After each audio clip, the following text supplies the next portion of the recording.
ஆத்ம நமஸ்தே to all. இன்றைக்கி நம்ம டேரோ கார்டு ரீடிங் தான் பார்க்க போகிறோம். அடுத்து உங்கள் வாழ்க்கையில் என்ன நடக்க போகுது, என்ன மாற்றங்கள் வரப்போகுது. பைல் 1 பைல் 2 2 பைல் இருக்குது. இதில் ஒரு பைல் நீங்கள் சூஸ் பண்ணிக்கணும்.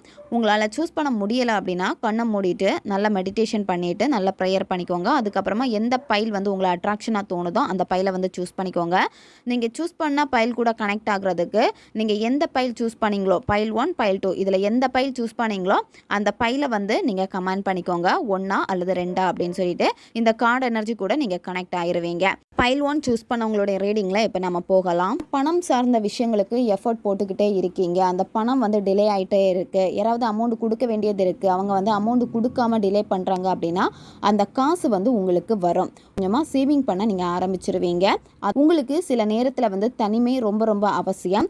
சில முடிவுகள் நீங்கள் எடுக்க போகிறீங்க அப்படின்னா அவசரப்பட்டு முடிவுகள் எதுவுமே நீங்கள் எடுக்காதீங்க. நீங்கள் நோ கான்டாக்டில் இருக்கீங்க அப்படின்னா அந்த பர்சன் எகெயின் உங்ககிட்ட பேசுவாங்க. ஆனால் அந்த ரிலேஷன்ஷிப் திரும்ப உங்ககிட்ட பேசினாலுமே உங்களால் அந்த ரிலேஷன்ஷிப்பில் ஒரு கரெக்டான ஒரு மைண்ட் செட்டில் இருக்க முடியாது. அதாவது இவங்க நம்மக்கிட்ட உண்மையாக தான் இருக்காங்களா இல்லை பொய்யா தான் இருக்காங்களா அப்படிங்கிற ஒரு குழப்பம் உங்களுக்கு இருந்துக்கிட்டே இருக்கும். 2 சூஸ் பண்ணவங்களுடைய ரீடிங்கில் நம்ம போகலாம். சின்ன சின்ன விஷயங்களை பெருசாக்கக்கூடிய மைண்ட் செட்டில் தான் நீங்கள் இருக்கீங்க. இப்போ நீங்கள் ரிலேஷன்ஷிப்பில் இருக்கிறப்போ இந்த ரிலேஷன்ஷிப்புக்காக தான் உங்களுடைய டைம் எல்லாமே நீங்கள் ஸ்பெண்ட் பண்ணுறீங்க. டைம் எல்லாமே வேஸ்ட் பண்ணிக்கிட்டே இருக்கீங்க. அதாவது இப்போ உங்களுக்கு வேறு எதுவுமே வேண்டாம், இந்த லவ் மட்டும் போதும், அந்த ஒரு மைண்ட் செட்டில் தான் நீங்கள் இருக்கீங்க. ஒரு விஷயம் செய்ய போனாலுமே பார்த்தீங்கன்னா அது அறகுறையாக தான் விட்டுட்டே இருக்கீங்க.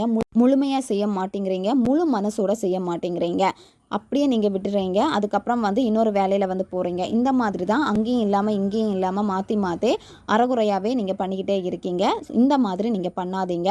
முதல்ல உங்களுடைய மனதை அமைதிப்படுத்திக்கோங்க. மனதை நீங்கள் அமைதிப்படுத்தினீங்க அப்படின்னா உங்களுக்கு நல்ல நல்ல ஐடியாஸ் எல்லாமே வரும். அடுத்தடுத்து அந்த ஐடியாஸை வச்சு நீங்கள் ஃபாலோ பண்ணீங்க அப்படின்னா லைஃப்பில் நல்ல ஒரு க்ரோத்தை நீங்கள் பார்க்க முடியும். ரொம்ப குழம்பி போயிடுவீங்க. ரொம்ப குழப்பத்தில் உங்களால் முடிவுகள் எடுக்க முடியலைன்னா நீங்கள் என்ன பண்ணுங்க அப்படின்னா நல்ல கைடன்ஸ் கொடுக்கக்கூடிய ஒரு லேடி கிட்ட நீங்கள் சஜஷன் கேளுங்க. அவங்களுடைய சஜஷன் உங்களுக்கு ரொம்ப நல்லாவே இருக்கும்.